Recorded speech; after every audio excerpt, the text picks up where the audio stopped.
this historic site on the sloping grounds that roll into the waters of Corio Bay at Port Arlington, with the You Yangs in the background. And the ABC joins the social set, because in its 6th year of running, the Spray Farm Classic has become one of the real top events for the social set. And in amongst the Rolls Royces and the Range Rovers and the glasses of champagne is set one of Australia's top equestrian events. In the shadows of a famous old farmhouse which was built in 1851, changed names a couple of times, but it was named after the Spray, which was the first ever yacht to go solo around the world. So a lot of history surrounds this event. But the reason we're here is for the horses and the horsemen and women. They come from 5 states of Australia and the Australian Capital Territory, some of our top equestrian performers, and included amongst them probably our most famous horseman, Bill Roycroft, that Olympian from 1960, and who'll ever forget Australia's gold medal in the teams event there. We hope you enjoy the horses, the riders, and the whole social scene here at the Spray Farm Classic as we go into what should be an entertaining afternoon. And the first team away, and we'll see many unusual names, the House of Holiday Travellers. And in the red, Carol Dunn on Mooncloud. In white, Jody Matthews on the Hustler. And in blue, Stephen Muldoon on Democrat, as they go down the hill and sweep right. And let's hear from Rosemary, who's helped to design the course, so you know pretty well what it's all about. Yes, I know the course very well, and also many of these riders and horses. Both Mooncloud with Carol Dunn and also the Hustler have competed in this event in the last 2 or 3 years, and as you can see by the way Mooncloud is leading out in front, he's a very, very bold jumper, and Carol a very, very confident rider. Safely over fence 4 with the Hustler. Stephen Muldoon and Democrat chose to bypass that fence, which incurs a penalty of 15 seconds. Carol now coming into the stockade, safely through. This second horse going very, very strongly, which is Democrat with Stephen Muldoon now coming into the box parallel. Looks as if Stephen's having quite a lot of problems holding this horse. It's a problem in teams racing. The horses get very, very keen, and some horses are suited to going in front because they're so strong and get too bold, whereas other horses are quite happy to sit behind. We see now that Stephen on Democrat has taken the lead from Carol. There's a fall. Stephen and Democrat are down. Stephen's up, but the horse is still down. And another fall as well. Meanwhile, the mounted stewards from the Oaklands Hunt Club are trying to retrieve the Hustler so that Jody Matthews can remount and continue the course.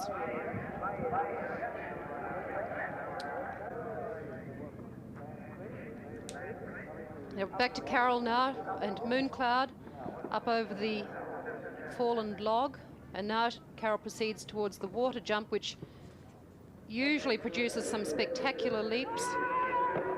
And yes, safely over. Mooncloud knows all about the water on the other side of that fence, and he's now coming up to the second last fence, which is the Tiger Trap. Safely over. One fence to go now for Carol, and the time looks good. Very, very bold, confident rider, Carol.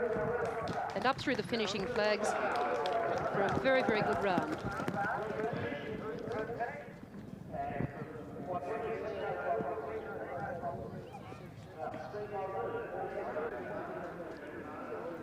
The West Meadows team is the next away. Neville Mitchell in red, Chris Pearce in white, and Stephen Muldoon in blue. 1, 2, 3, 4, 5. Right, here we have the horses lined up at the starting flag, and away they go. See, in red, Neville Mitchell riding right, leading this team out over the first fence, followed by Shogun and Chris Pearce, and Stephen Muldoon riding Astor, bringing up the rear. Only a tiny little horse, Astor, but a very, very bold jumper. He went around this course beautifully last year with a clear round. All elected to go through the sunken road, down and up. That sunken road is about 3 feet 3 deep and 3 feet 3 up on the other side.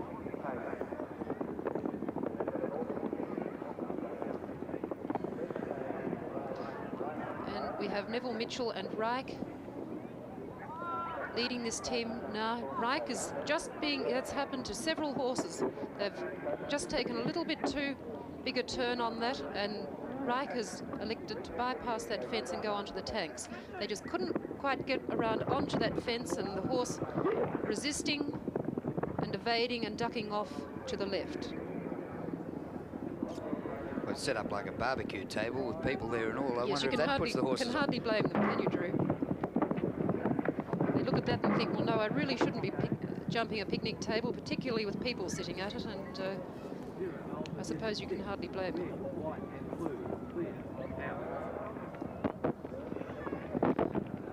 All safely over this box parallel and approaching the zigzag fence. They've elected to go over the apex, which is the smaller part of that fence, with Chris Pearce now taking the front on Shogun, and a little bit scratchy through that, but he has made it nicely through with Stephen Muldoon. That must be a relief for Stephen. He's had a very, very nasty fall on a horse earlier in the day at that fence. But all three now safely done over the interspace fence and into the water.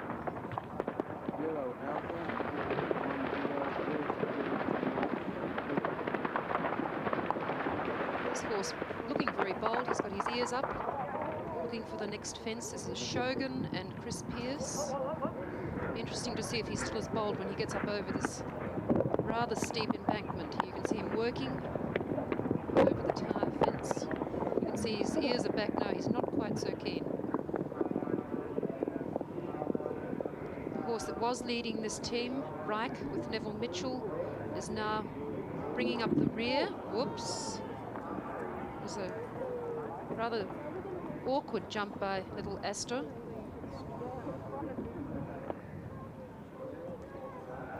Here see Chris Pearce leading over that fence. It looks as if little Astor is going to overtake Shogun. Would they work out before they went the order they go round in? I think so, yes, Drew, but you just never ever know what's going to happen when you get out there. You don't know how quickly your horse is going to tire, or if he ducks off a fence and someone else therefore has to take the lead. A few problems there, Stephen. I think he took that first fence a little bit too strongly. Had problems bringing him back for that narrow crossbar. You must be in control coming through there. Shogun really starting to tire. Yes, he looked very bold going down as far as the water, didn't he, Graham? But he's certainly not looking too bold now. The clock at 3 minutes 38. Stephen's really going to have to ride on now if he's going to get the fastest time, but he's doing a tremendous job on this little horse. 3:57.48, the fastest time. We saw Chris Pearce and Shogun then over the water. Little Astor, then he put his foot over that jump in just to give him a little bit of a help over. Tired little horse, but what a great round when you consider that Stephen did have a very heavy fall earlier in the day. He's led this team back home. Shogun looks as if he's had enough, Graham. Just about. Scrambled over the last. Turns the corner. Now he's got a little bit of an uphill drag to the finish line. He's been honest, though, hasn't he? He's tired, but he's still had a go at everything, and he's safely through, and rather pleased, I think, to get through those finishing flags.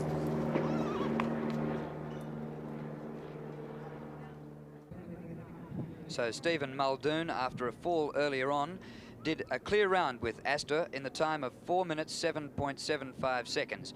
The second fastest, Chris Pearce on Shogun, 4:24.83, and third, Neville Mitchell on Reich, 4:25.80, and his time included the penalty for one bypass. The team average, 4:19.46.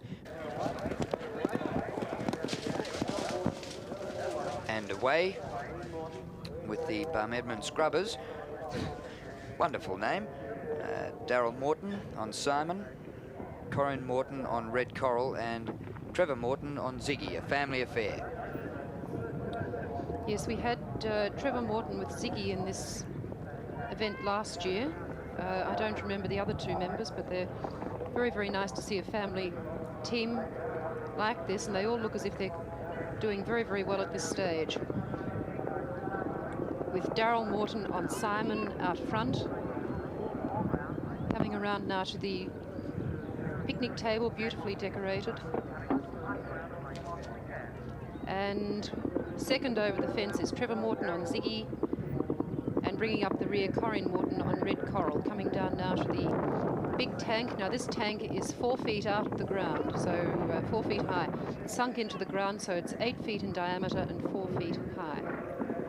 John McNeil setting up quite a bit of a pace here. They are, Drew, aren't they? And of course this is a difficult jump because they jump into the dark and then out again. I was very interested. The names of these teams amuse me. And Corinne Morton is a member of that team, that wonderful name, Riverina Ratbags, last year. As they come to jump number 7. They've gone from Ratbags to Scrubbers. That's right. Far more under control, this trio.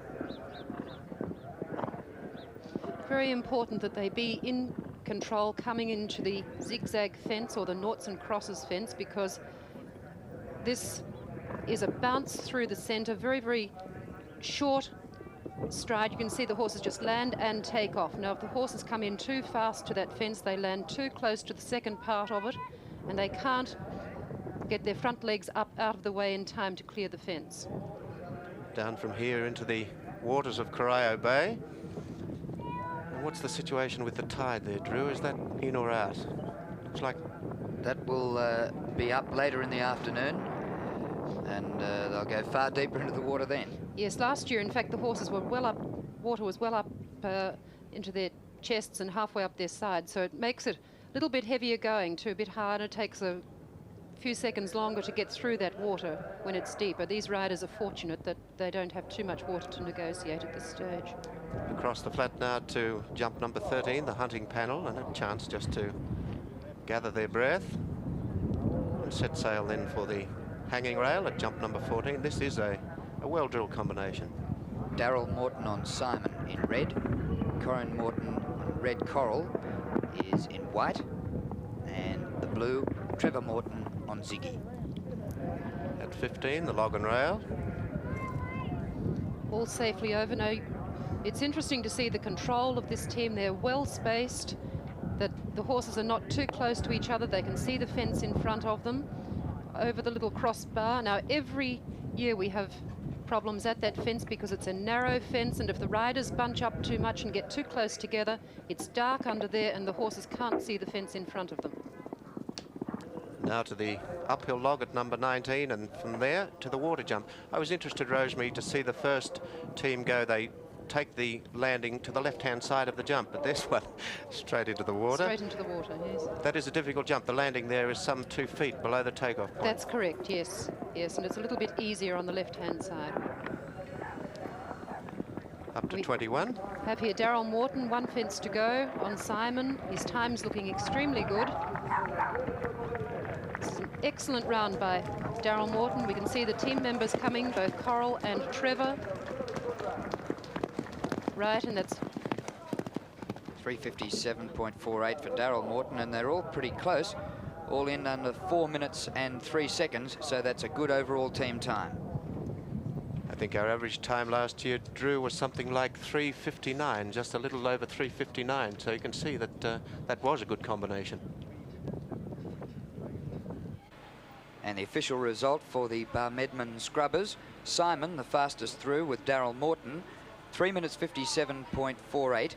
Red Coral, the second fastest with Corinne Morton, 4:01.01. And third fastest, Ziggy, with Trevor Morton, 4 minutes 02.69. A consistent performance by the team, an average team time of 4 minutes 0.39 of a second. And when you consider that last year's fastest time was 3:59.62, they're pretty close to the pace.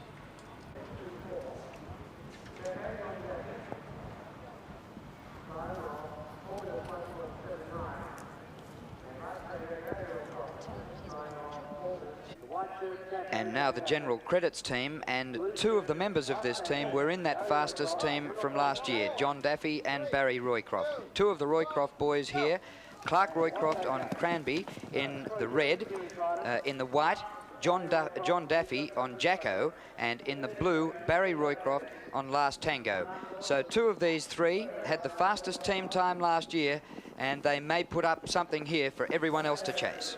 Yes, in fact, Drew, this team finished second overall last year, so they're certainly going to be out to win the event this year, set up the fastest time and beat their round record from last year. We still have Clark Roycroft leading the way on Granby, heading now down towards the picnic table.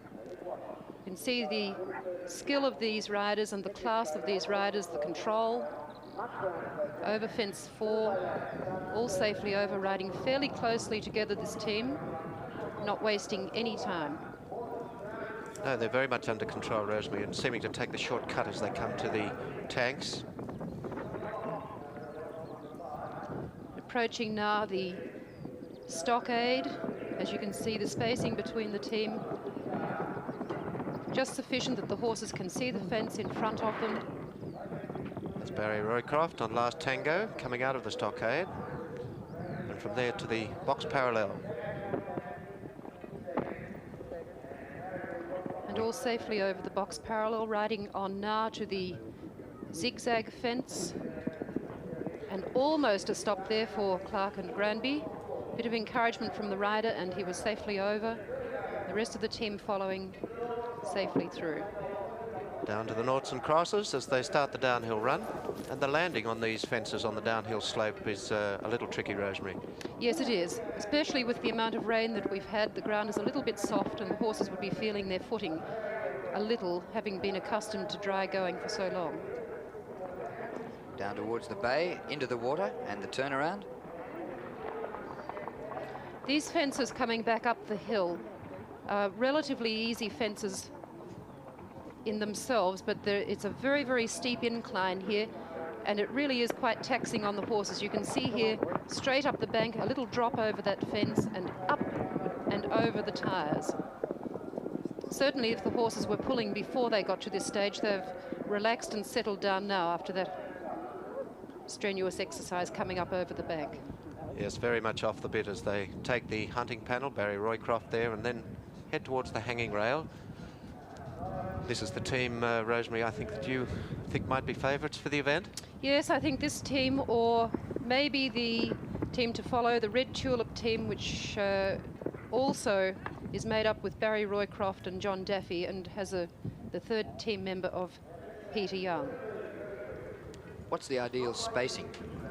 The ideal spacing is about 4 or 5 horse lengths. By that we mean the length of the horse, obviously, from the nose to the tail, 5 lengths between each horse. As they come now to the Lamb Creep, Clark Roycroft. See John Daffy just taking a different line through that fence. To the uphill log. This is another one of these taxing uphill jumps. Yes, it's not in itself a difficult fence, but being uphill, the horses are tired, and to be able to get their front legs up out of the way over that fence, and we almost had a fall then from John Daffy on Jacko. The horse dipped a bit on landing. It's a fairly difficult fence, that water jump, but he's still continuing safely. Previous best individual time, 3:57.48, and they come up the hill. This is going to be pretty close. No, he's just missed out on the fastest time by a second, but a very, very good time nevertheless, and a very, very good team average, I'm sure.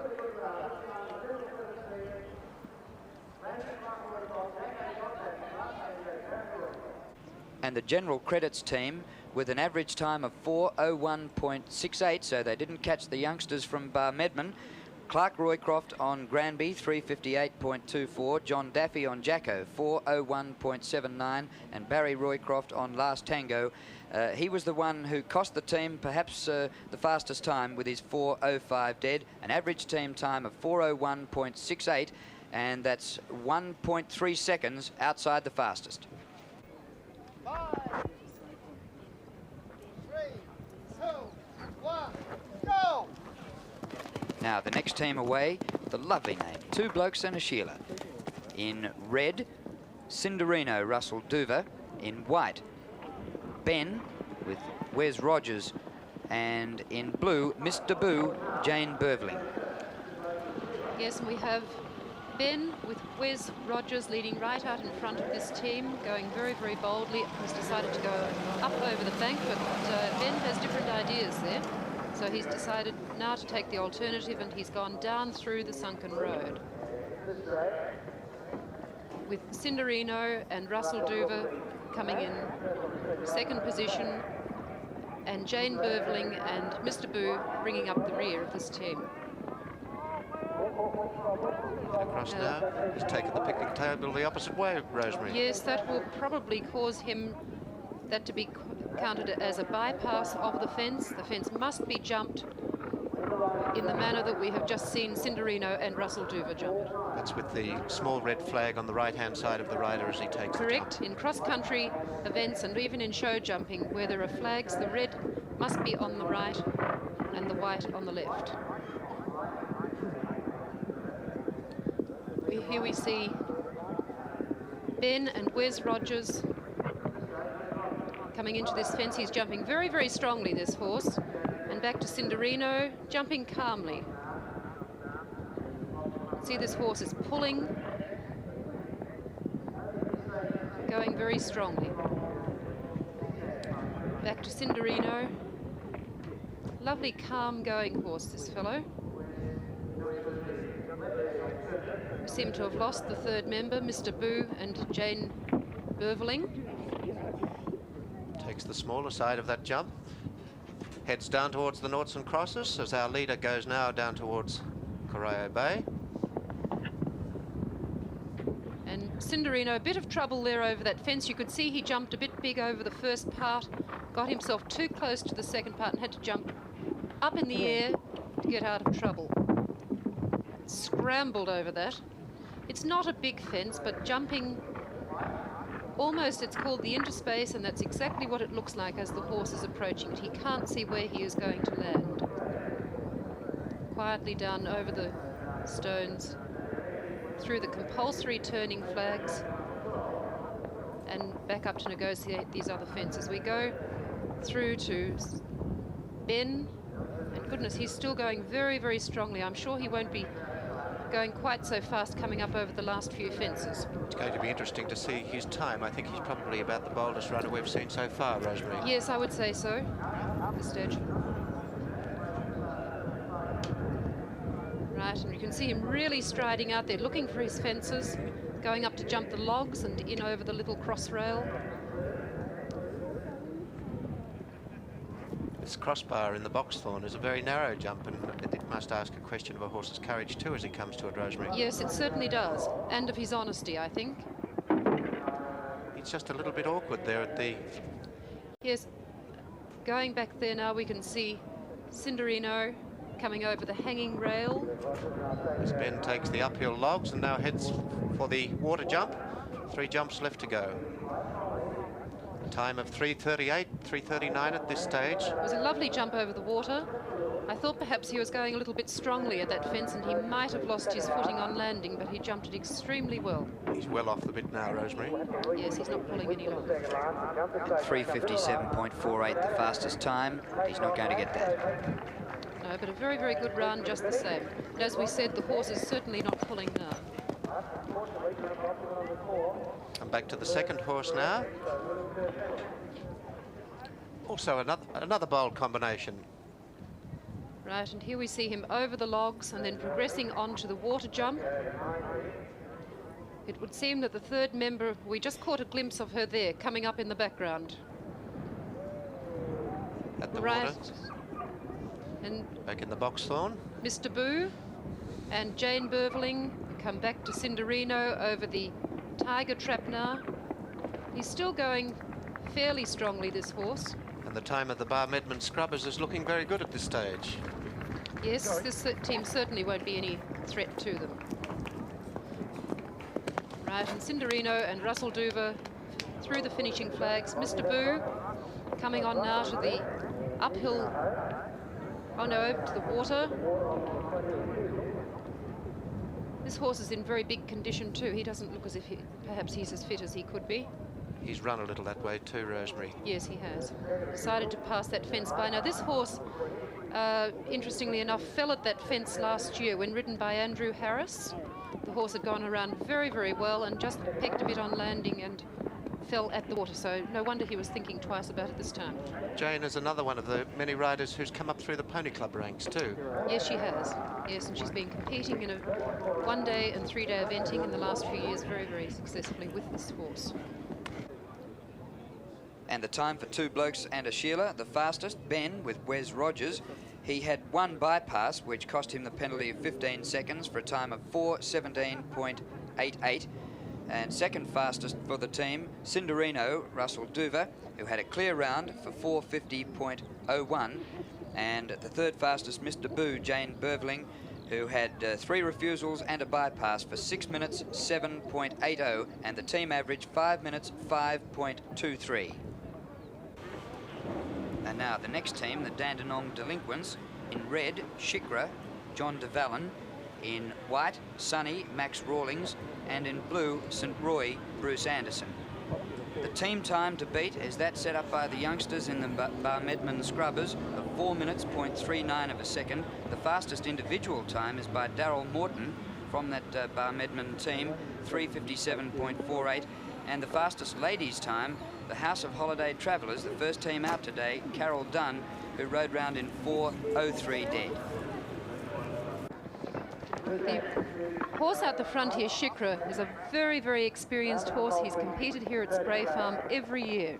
He's 14 years old, and last year he was still competing in point-to-points and was hunting and even ran in a steeplechase. So it's a wonderful effort to see this horse out here again. John de Vallen, I understand, is an amateur jumps jockey, Rosemary. Yes, he is. He rides Shikra in all of his races. Now, Shikra is not looking too keen today. He's definitely said no to this fence, and he thought about going down into the sunken road. Bruce Anderson out in front now, riding St. Roy as he comes to the tanks.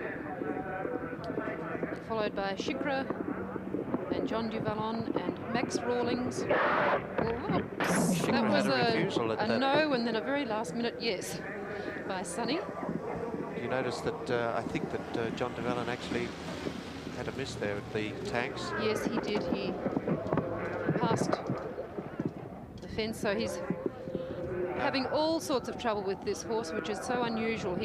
Every year he's been the leader of the team, and he's gone up front very, very boldly, but it's obvious that his age is starting to tell on him now.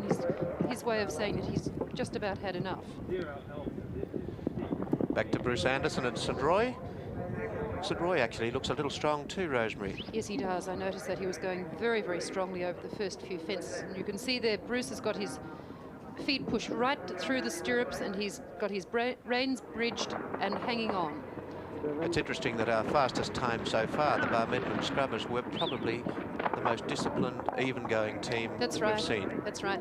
3 Morton riders, young riders, 16, 17 and 18, showed a lovely display of riding, had their horses under control, and showed the importance of control by having the fastest time to date. This horse is not pulling quite so much now, though. He's settled down. That uphill climb, lovely standoff over that fence. Yes, that hunting panel really does give the faster horses a chance to show their wares. Yes, it does. It's got a ditch in front of it, actually, and this is what makes the horses jump that little bit earlier. To the hanging rail now, which is fence number 14. And then on to the log and rail. These fences are all between 3 feet 6 and 4 feet, so they're fairly large fences, and they do command respect from the horses. We go back now and have a look at Shikra coming up over the tyres and going on now to the hunting panel. This horse seems to have got his stride together now, and he's bowling along much better. You can see him looking for the fence now, safely over that hunting panel. As Bruce Anderson and St. Roy come to the water jump at a time of 3:26. Yes, he's well off the bit now, this horse, but still collected. Oh no, he didn't want that, and he's in trouble. No, Bruce is off, but the horse, still has... everything looks quite okay. Well, I suppose we must have been expecting that so far today. Yes. But he's back, and back very quickly. So what does he take there? 5 seconds penalty He loses for the fall? 5 seconds there for the fall, and also 15 seconds for the bypass of the fence. Right, so the 3 penalties are 5 for a fall, 15 for a bypass, and of course if he did have a refusal, there is 5 for that also. That's correct. Going right back now to Sonny and Max Rawlings. He's coming up over the uphill log, and you can see by his time that he's well out of contention at this stage. Riding on now, you can see he's got the whip out. He's obviously not giving Sonny any chance to stop at this fence, which he didn't. Well done. He really stood back and fenced that one. He certainly did. You can see what a little bit of encouragement does. Is that what you call that? Encouragement? I thought he was looking for petrol or something, actually. And up to the last fence now. This horse is going very, very strongly still. Shikra, there in the background at the water fence. Beautifully He does bowed look that tired, doesn't he? Yes, he does. He has 2 to go. This horse is in big condition this year. He's by far the heaviest I've ever seen him, so it's just perhaps... Early in the season for Yes, him. Is this early the start of the point-to-point season Yes, here? it is. Yes, it is. We're point-to-point here right through the winter months, and also it's the beginning of the hunting season, with hunting beginning on the first week of May. Well, the Barmedman Scrubbers are looking pretty safe at this stage, certainly, certainly from are. the Dandenong delinquents.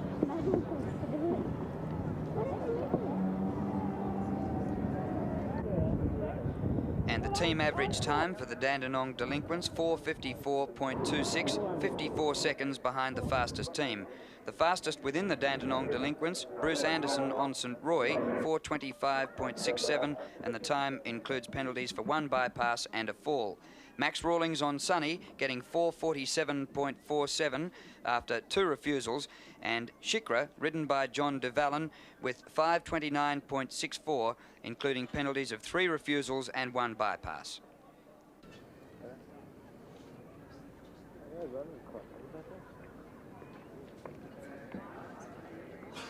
Five, 4, 3, 2, 1, go! Now the Trent Nathan team. In red, Lynn Halliwell on YY. In white, Rod Simons on Don. And in blue, Sue Leslie on Christie. And the team getting away pretty well. And what they're going to have to do to win the team's competition is ride as a team. They're going very, very boldly, this team. We've got Sue Leslie and Christie out front. Christie's having a look at that sunken road, but he's through, and Lynn on YY is through. And bringing up the rear is Rod Simons on Don. Very experienced team. Sue Leslie and Christie, very experienced cross-country riders. Lynn Halliwell, one of our top show jumping riders, and particularly with YY, a great little horse in speed events. Now, unfortunately, Sue has bypassed obstacle number 4, so will incur a refusal. Spins back very quickly onto obstacle number 4. All 3 of them now heading off down the hill on the approach to the giant tank. And YY really having a look at that fence, Graham, ducked his head down and had a look at the base of it, but he's safely over, and this team riding very, very close together. This little horse, Don, getting in close to YY, and this is where it becomes a little bit dangerous, because these horses can't see where they're going, particularly jumping into the darkness like that. They can't see the jump coming out in front of them. Again, Christie going to the front here. He's going very boldly. I think Lynn Halliwell having a little bit of trouble hanging on to YY. Joining Rosemary Teeley on commentary, Graham Barker. What if this thing's turned on? Safely over this zigzag fence, and now coming down to the noughts and crosses, which has caused a little bit of trouble today. Takes the double, just enough room for 1 stride of the horse. Also demands a lot of control. If the horses come in there too strongly, as I mentioned earlier, they're going to jump in too big and get too close to that second fence. They disappear now down over the interspace, and this team's going very, very well. Horses all going confidently. Just a little bit more water there now. Yes, I don't think there's going to be any great problem this year, though, with the tide coming in. This horse is going strongly, Graham, isn't he? He's certainly not as manoeuvrable as he could be. He's taking a lot of the corners a little bit wider. This is a very experienced team. All of them have competed. Rod Simons as a Pony Club member, Sue Leslie and Lynn Halliwell in open competition in both 1- and 3-day events. And they know exactly what they have to do, take the shortest course possible, and by cutting off distance, they cut off time. And that's what it's all about. Taking a tight turn in now to this hanging rail.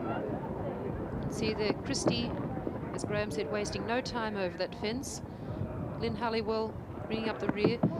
He's a big, heavy horse, this fellow, and sometimes they don't handle the distance and the uphill climb coming home as well as the thoroughbred horses do. 17 of 22 completed, and the team time to beat is just a tick over the 4 minutes, and the individual time just under 4, 3:57.48. Christie really flattens out as he goes across the country, getting very low to the ground and really covering a lot of ground with every stride. It's a huge stride, isn't it, Grab? Certainly is, covering a lot of ground. Into the water, lands safely. Same with Don. Little YY comes into the water, jumped right out over the water, into the second last, Christie and Sue Leslie. Don, Rod Simons. Looking at the time now, 3 minutes 50. Is she going to make it? Very close. 3:57.48 to beat. And she's done it.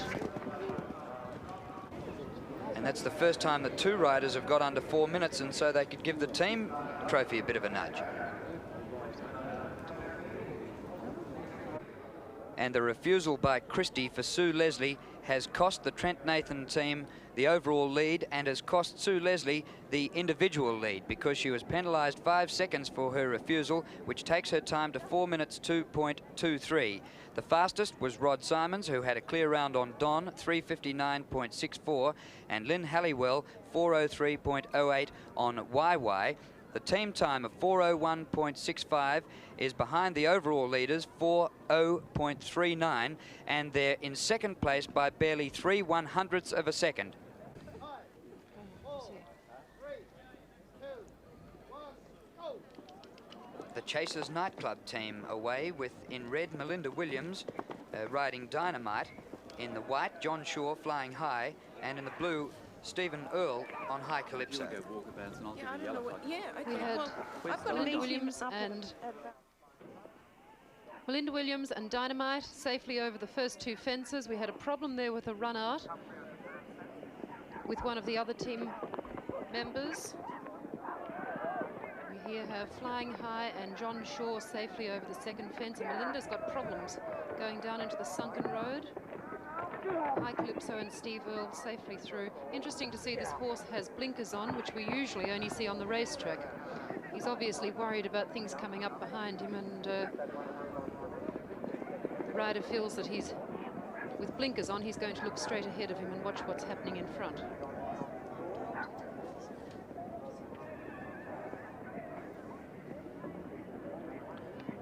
Oh, almost problems as they came into the picnic table. In fact, there is refusal, so that's a 5-second penalty. Melinda Williams, last year's winner of the fastest lady rider. She's having a few problems here, though. This horse is certainly not looking as confident as Talat was last year. Talat was, of course, the horse that she rode in this event last year and had the fastest ladies round for the day. Nobody wants to know about it. No, they're all falling into disarray, this team. Melinda's through the smaller section of the tank, and Flying High and John Shaw now safely over the tank, with High Calypso and Stephen Earl now approaching the tank, and a big jump there and safely over. Into the stockade, Melinda Williams through, John Shaw through. They're going very, very slowly, this team, Graham. I think they've realised now that they're not really paying attention for the prize money, and they're just going to have a quiet, safe ride around. Tell me, do they all really think they can win it, or is it a day out for a lot of them? I think that completing the course at Spray Farm is a challenge to every rider and to every horse, and many of these people would be riding around just to say that they've completed Spray Farm. Of course, there is a lot of money involved, and there are teams who definitely come here and prepare their horses to win this event. So I think it's a little bit of both. Professionals hoping to win, and many riders coming to ride the course and hope that maybe they could get around clear and perhaps pick up a minor placing. Well, 2 bypasses at the noughts and crosses, and that's quite costly. John Shaw safely over the out into space. Melinda Williams going to bypass that fence.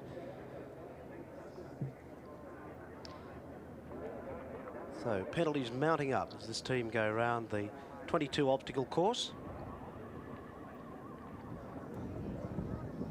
See a little bit more water down there in where we have the compulsory turning flag situated.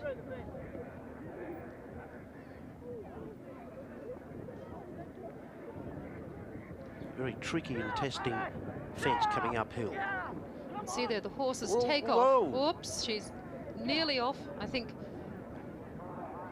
the horse decided that the safer thing to do there was to bypass the fence, and it appears that Stephen Earle has lost a stirrup, or lost 2 stirrups actually. Now what's he going to do? Is he going to elect to ride on without stirrups? No, he's dismounted. And it looks as if he is going to replace his stirrups. We go back then to Flying High and John Shaw, and John is having problems with the hunting panel. Melinda Williams and Dynamite is safely over that fence and now riding on to the hanging log.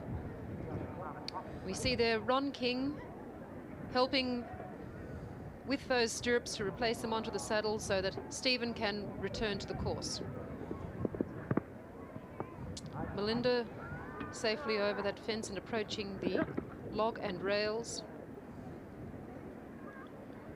It's going fairly strongly, this horse. When you say they want to finish Spray Farm just to say they've done it, how tough a course is this? I think it's a course that commands respect from all riders. It's not like the normal cross-country course at a one-day event, for the simple reason that there are 3 of them out there and they're having to go fast. They're under pressure. They can't just take their time, take the fences as they would like to do them. You can see these riders riding their horses the whole way. And I think this is the big difference between Spray Farm, or between cross-country racing and the normal cross-country phase of a 1 or 3 day event.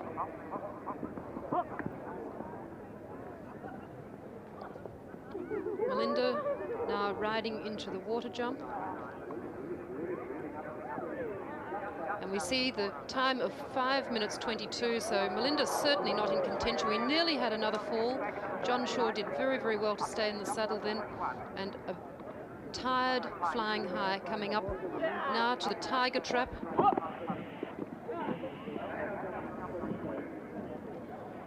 Jumping all over for Melinda Williams.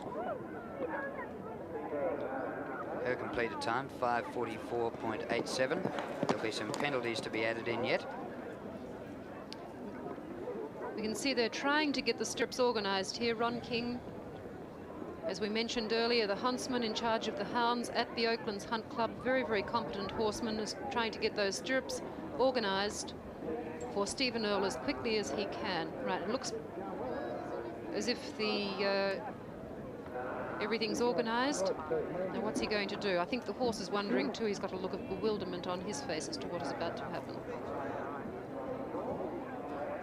Seems that he's decided to ride on, and he is approaching the next fence, which is the hunting panel. How much is it the rider and how much is it the horse? I'd believe 60% rider and 40% horse, True. That's my assessment. The rider must be absolutely spot on with their judgment as they're coming into big fences like this. Now, a very good example there, Stephen completely out of stride. The horse was too close to the fence and almost fell. If the rider hasn't the ability to place the horse in a position about 6 feet or 2 metres in front of the fence, and that's where the horse takes off from. And if the rider, as they're approaching the fence, hasn't the ability, firstly, to judge the horse's stride, and then secondly, to regulate it. The rider can either lengthen the horse's stride or shorten stride. By the same token, Graham, if the horse can't jump, he can't jump, and no matter how good that rider is, he's just not going to get him over the fence. No, horses enjoy jumping. As you well know, Rosemary, they really, really enjoy it. If a horse doesn't enjoy it, there is no way known any rider can make a horse jump. This horse looks as if he's very, very strong in the hand, doesn't he? He's pulling and giving Stephen quite a tough ride. Hence the blinkers, I would say. Even going into the fences there, he's really hanging on.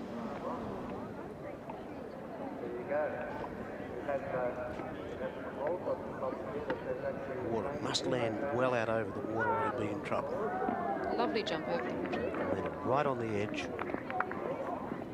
Turn uphill. It's quite an uphill drag, and the spread at the base of the obstacle was quite enormous. He took off a long way from it, and the horse really had to give everything to get over the width of the fence. It's just amazing to see this horse still pulling on the upward and final stages of this course.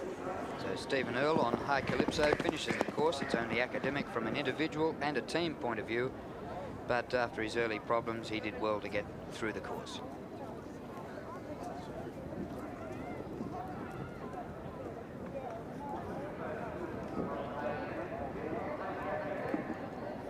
Chasers Nightclub, a team which won't press for the major prizes. John Shaw on Flying High getting the fastest time, 6 minutes 5.27. Melinda Williams on Dynamite, 6 minutes 34.87. And Stephen Earle on High Calypso, 9 minutes 28.34, and all incurred penalty time. 5, 4, 3, 2, 1, go! And now a team which could put the fastest time under pressure. The Red Tulip team, and all members of this team were in the team last year known as Baz's Band, which won it. Barry Roycroft in the red on Slope Hollow, Peter Young in the white on Black Range, and John Daffy in the blue on Colorado, the defending champions, and away they go with that team set up by the youngsters earlier in the day out in front of them, and they've got to catch them. I think we can really see the quality of this team here. They're all really bowling along, very, very strong pace. The horses all jumping well, and the riders looking extremely competent. We have Slope Hollow and Barry Roycroft leading this team. Safely over that picnic table, and Peter Young and Black Range safely over, followed by Colorado and John Daffy. In fact, the only change in this team from last year is Peter Young last year rode Metal Detector. There we have a runoff. Black Range and Peter Young ran off that fence. Now, Black Range is the only newcomer to this team this year. Last year, of course, he was riding Metal Detector. That could be costly. Yes, with fast rounds that have already been set today, fast times, no mistakes can be made. One refusal like that is 5 seconds penalty, and we have seen already today how costly that can be. Well, a 5-second penalty is very costly because the leading three teams at the moment are within 1.3 of a second. This horse just looking a little bit sticky in his fences, Graham. Yes, hasn't got the experience of the other two. It really got him very close to the one-stride double. So Peter now will really have to start moving along, because when these horses go across the line, the idea for these three fellows is to all be there at the same time. These other two horses, both Slope Hollow and Colorado, have done this course. This is their third year now. They've done it in 2 previous years, and they know exactly where the fences are, and you can see they're bold, they're not hesitating. Whereas Black Range is just having a little bit of a look and is not moving quite as boldly as Peter would like.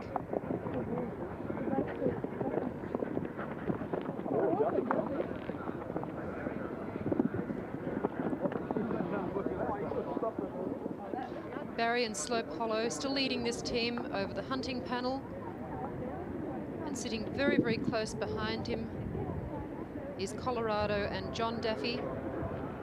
Nicely spaced at the moment. If anything happened to Barry Roycroft, there's sufficient time for Peter Young to make a correction, so they're staying far enough away not to inconvenience one another should something happen and incur 2 refusals instead of 1. But you watch, as we get towards the end of the course, they'll start to pack up and try and cross the line, all 3 of them together. That's right, Graham. We can see already there Black Range and Peter Young have made up a lot of ground after their troubles earlier. Safely through over that crossbar, coming into the Lamb Creep.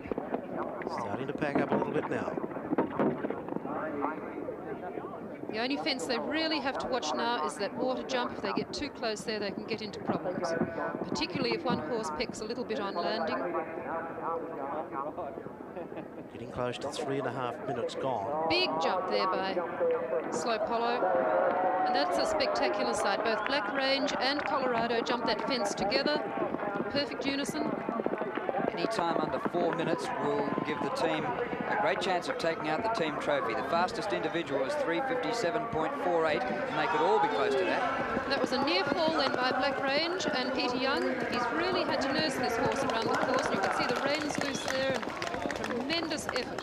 And the whole three have got inside the previous fastest time of 3:57.48. So all three are leading the place getters for the individual, and the team will be hard to beat from here. So we have a new leader with the Red Tulip team. Their time of 3:57 even is the fastest time ever recorded around the Spray Farm course. And the event has been going 6 years, and in the last couple of years it's been lengthened and toughened, and so that record is a magnificent performance indeed. The fastest for the team, Barry Roycroft on Slope Hollow with his time of 3:52.66, way inside the previous fastest time. Second fastest, John Daffy on Colorado, 3:55.91.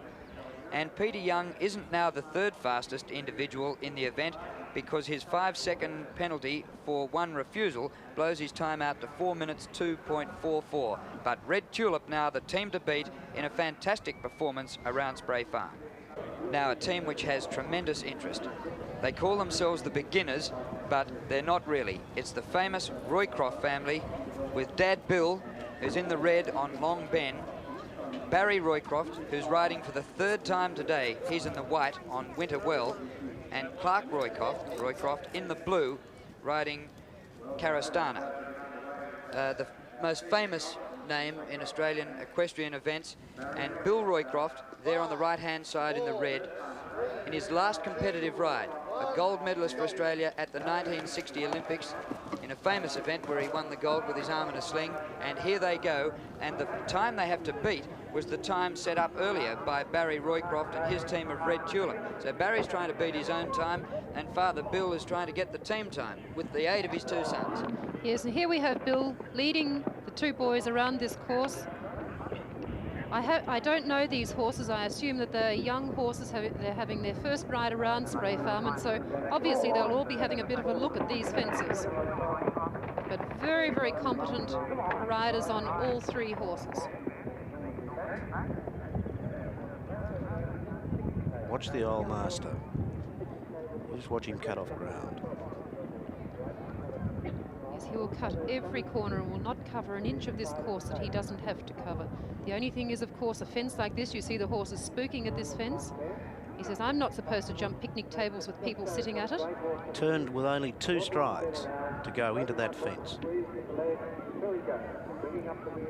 We have Winterwell and Barry Roycroft following behind Long Ben, and Carastana and Clark Roycroft bringing up the rear. You can see a bit of encouragement going into all of these horses. Obviously not a lot of experience under their belts. Is this deference to the old man that they've let him lead out? I think that they would have plenty of respect for Father. But at the moment, Barry has the individual time, and his earlier team, Red Tulip, have the team prize. Really see these horses looking at the fences from a few strides out. Winterwell and Barry Roycroft and Carastana and Clark all safely over that fence. They've elected to take the shortcut here. By taking that side of the fence, they cut off quite a bit of time, but of course that is the bigger fence and a little bit more difficult than the apex fence, which is the other alternative. Trotting into this fence, steady, steady, beautifully done. You can see the skill of Bill Roycroft there, a young horse giving it every bit of help. Well, Clark was almost in trouble. Yes, he was. I think, Graham, he is the only horse that's put in a no jumping stride in between that combination. Clark's in trouble, big trouble. So refusal, that's a penalty of 5 seconds. Now the horse has had a good look over that side, and he's going to lose a lot of confidence. But Clark makes him go down. He does at least know there's somewhere to land there, though, Graham, which That's he didn't right. know a few strides further out, I guess. Well, Barry took the lead for a moment. Now allows Dad out in front again. I think you'll see a change when we come towards the finish line all the same. I think the boys will say, look, Father, we've never been able to beat you before. Here's our one and only chance. Horse is quite appropriately named Long Ben. He's a very, very big horse, Graham.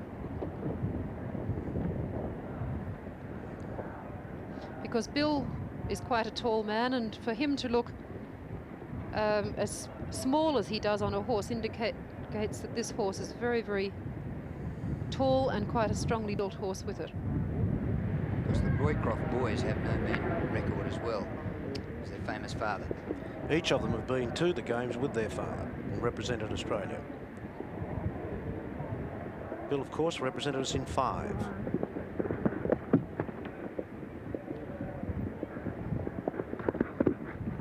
Bill and Barry safely over 14.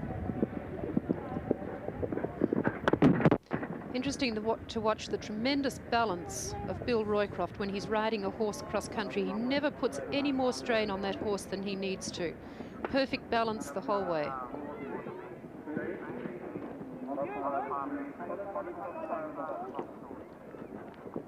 You can see him there bringing this horse in to that fence at the best angle possible to give him the most chance, really looking after these young horses. Barry went round the previous time in 3:52.66, so they're going to be a long way outside that. But this is, well, you get quite a nostalgic feeling seeing Bill Roycroft coming up in the closing stages of his final event. Oh! Whoops, well ridden there. The horse really pecked on landing there.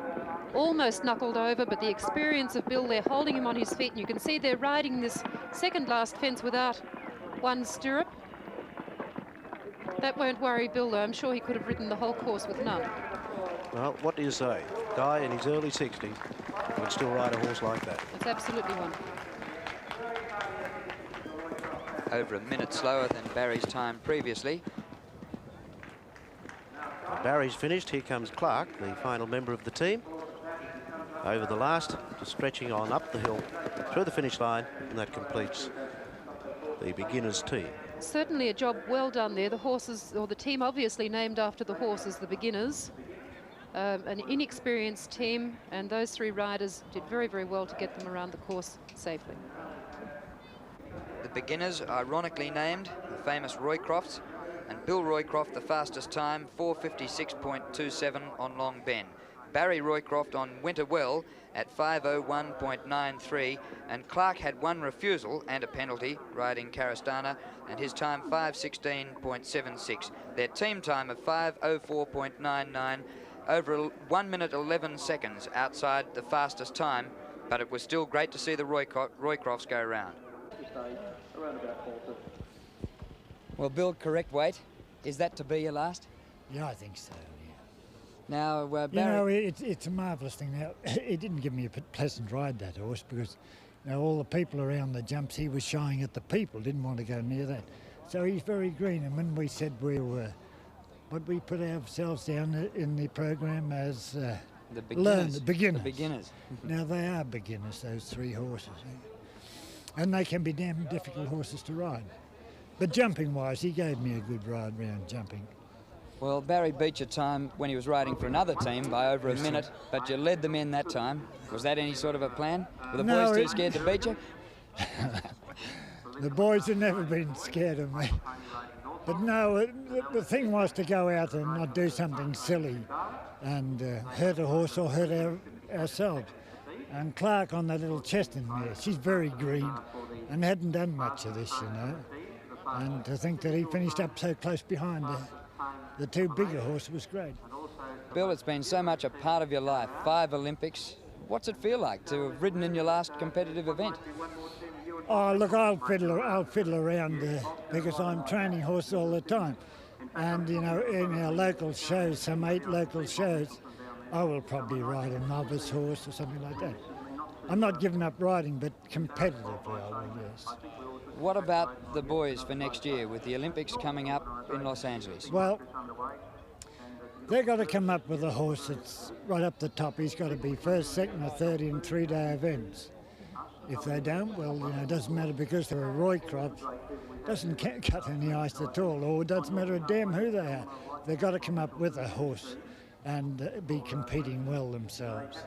Now, in the 3 phases, dressage, show jumping and trial and endurance. What chance for Australia next year?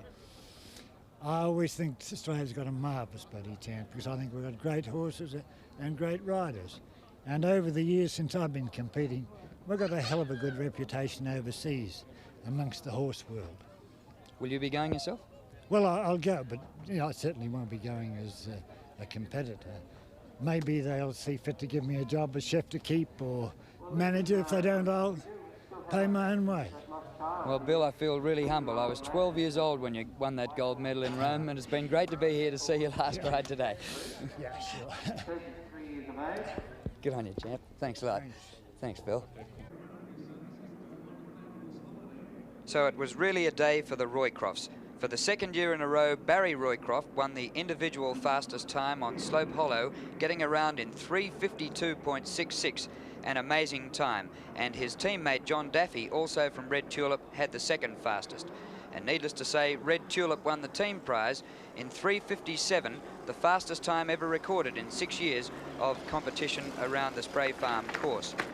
And the fastest lady was Corinne Morton, the youngster from the Barmedman Scrubbers, and they had their lead snatched away from them by Red Tulip, but Corinne still hung on to the fastest lady time with 4:01.01. Bill Roycroft bows out with a note of nostalgia, but he can at least take heart in the fact that son Barry cleaned up the individual and the team prize.